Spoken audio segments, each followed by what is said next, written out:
নমস্কার বন্ধুরা, আমার মিনিয়েচার কিচেনে আপনাদের সবাইকে স্বাগত জানাচ্ছি। আজকে আমি আমার মিনিয়েচার কিচেনে কত কিছু রান্না করেছি দেখুন। করেছি ভাত, এদিকে মাছের ঝাল করেছি, সজনে পাতার শাকের ভাজা করেছি।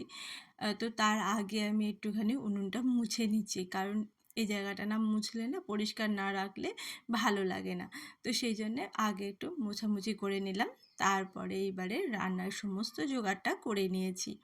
তো দেখো কি কি নিয়েছি। মাছ নিয়েছি, আর নিয়েছি সজনে পাতা নিয়েছি, আর এদিকে পেঁয়াজ আদাটা কুড়ে নিয়েছি, পেঁয়াজ কেটে নিয়েছি, কাঁচা লঙ্কা কেটে নিয়েছি, একটা টমেটো লাগবে সেটাও নিয়ে নিয়েছি।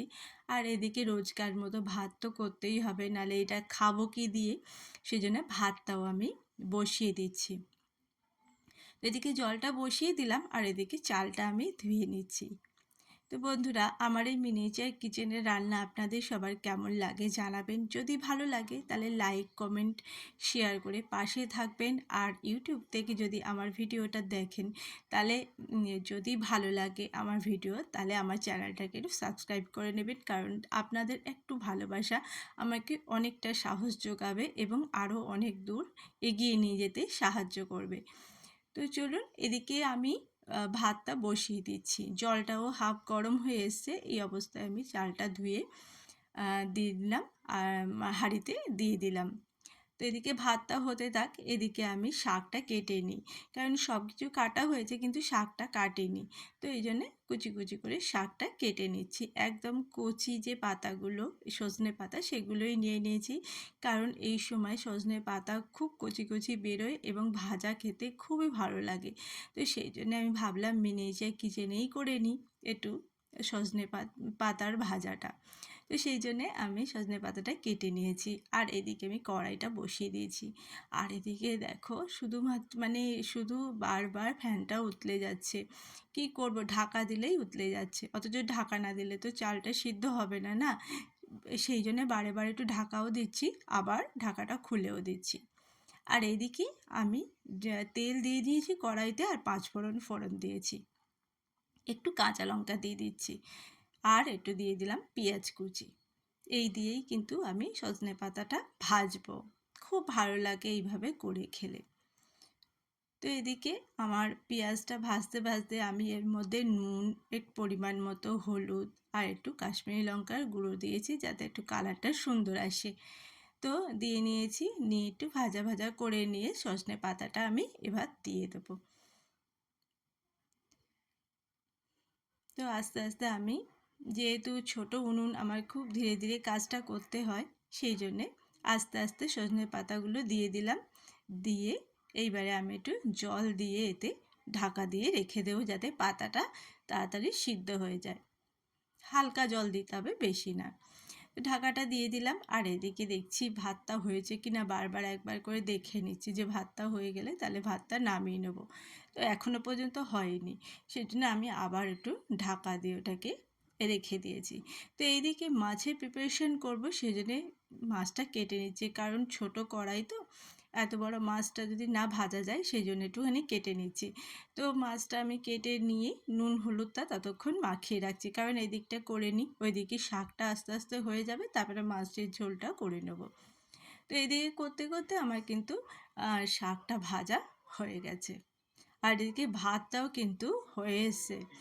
তো ভাতটাও নামাতে হবে। তো দেখো, ভাতটা কিন্তু আমার হয়ে গেছে। তো এবার আমি হাঁড়িটা নিয়ে উপর দিয়ে নেব, ফ্যানটা ঝাড়িয়ে নেব।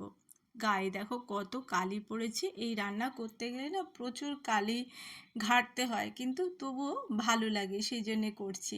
তো যেহেতু আমি তেল দিয়ে রান্না করি প্রদীপের মতো করে, ওই জন্য প্রচুর কালি পড়ে, কিছু করার নেই। তো চলো, এদিকে আমি তেলটাও গরম হয়ে গেছে, মাছটা আমি তেল, নুন, হলুদ মাখিয়ে রেখেছিলাম, সেটাও আস্তে আস্তে আমি ভেজে নিচ্ছি। হালকাই ভাজবো, বেশি ভাজবো না, কারণ এই মাছ বেশি ভাজলে ভালো লাগে না। আবার অনেকে কাঁচাও করে, কিন্তু আমি কাঁচা করিনি, আমি একটু ভেজে নিয়ে করছি। তো হালকা ভাজা হয়ে গেছে, তো আমি মাছগুলো তুলে নিচ্ছি। তো এই মাছের ঝালটাও কেমন হয়েছে জানাবে, আর এদিকে শাক ভাজাটাও কেমন হয়েছে সেটাও তোমরা জানাতে কিন্তু ভুলো না। তো তো এটা তুলে নিলাম। এইবারে কুচনো যে কাঁচা লঙ্কা সেটা আবারও আমি তেলের মধ্যে দিয়ে দিলাম। পরিমাণ মতো পেঁয়াজ দিয়ে নিচ্ছি। পেঁয়াজটা একটু বেশি কাটা হয়ে গেছে, কিন্তু কি করব, পরিমাণ মতো পেঁয়াজ দিয়ে নিলাম। এবারে আস্তে আস্তে পেঁয়াজটা লঙ্কাটা ভালো করে তেলের মধ্যে ভাজা ভাজা করে নিচ্ছি। এই অবস্থায় আমি টমেটো কুচিটা দিয়ে দেবো, কারণ টমেটো কুচিটাও একটু সিদ্ধ হতে সময় লাগবে। সেই জন্য টমেটোকে কুচি করে নিয়ে আমি আস্তে আস্তে কড়ার মধ্যে দিয়ে দিচ্ছি। এই টমেটো কুচিটা দিয়ে আস্তে আস্তে আমি এটাকে নাড়বো। মোটামুটি একটুখানি হাফ সিদ্ধ হয়ে গেলে এরপরে পরিমাণ মতো আমি নুন, পরিমাণ মতো হলুদ, পরিমাণ মতো কাশ্মীরি লঙ্কার গুঁড়ো আর পরিমাণ মতো জিরে গুঁড়ো, এই মশলাটা দিয়ে আমি আবারও খুব ভালো করে কিন্তু কষিয়ে নেব। কারণ যত সুন্দরভাবে কষানো যাবে ততই কিন্তু মাছের টেস্টটা খুব ভালো আসে। আর এইদিকে আমি দিয়ে দিলাম একটুখানি আদা রসুন কুচো কুচো করে রেখেছিলাম, গ্রেট করে রেখেছিলাম, সেটাও দিয়ে দিলাম। দিয়ে ভালো করে মশলাটাকে আমি তেলের মধ্যে কষিয়ে নেব।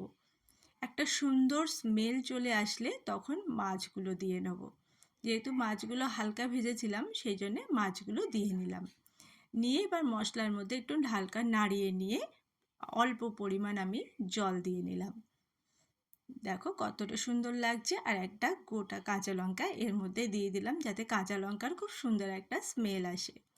তো এদিকে ঝোলটা বসিয়ে দিয়েছি। এদিকে আস্তে আস্তে আমি হাঁড়িটা, যেহেতু আমার ভাত বা হয়ে গেছে ঝরানো, তো দেখো কতটা ঝরঝরে হয়েছে ভাত। এবারে আমার ঝালটা দেখে নিই মাছের ঝোলটা কেমন হয়েছে। তো দেখো আমার কিন্তু কতটা সুন্দর কালারফুল ঝালটা হয়েছে, দেখো ভীষণ সুন্দর হয়েছে আর খেতেও কিন্তু দুর্দান্ত হয়েছিল। আর এদিকে আমি এক এক করে আস্তে আস্তে ভাতটা বেড়ে নিচ্ছি। এদিকে মাছের ঝালটাও কিন্তু আমার হয়ে গেছে। এবারে আমি থালায় আস্তে আস্তে ভাতটা বেড়ে নিচ্ছি। কতটা সুন্দর হয়েছে দেখো, ভাতটা একদম ঝরঝরে হয়েছে। আর একটু শাকটাও নিয়ে নিয়েছি, পুরো শাকটা নেব না, একটু রেখে দেবো, পরে খাবো তাই না সব একসঙ্গে খেয়ে নিলে হবে, তো সেই জন্যে একটুখানি রেখে দিয়েছি। আর এদিকে মাছের ঝালটাও কিন্তু নিয়ে নেব।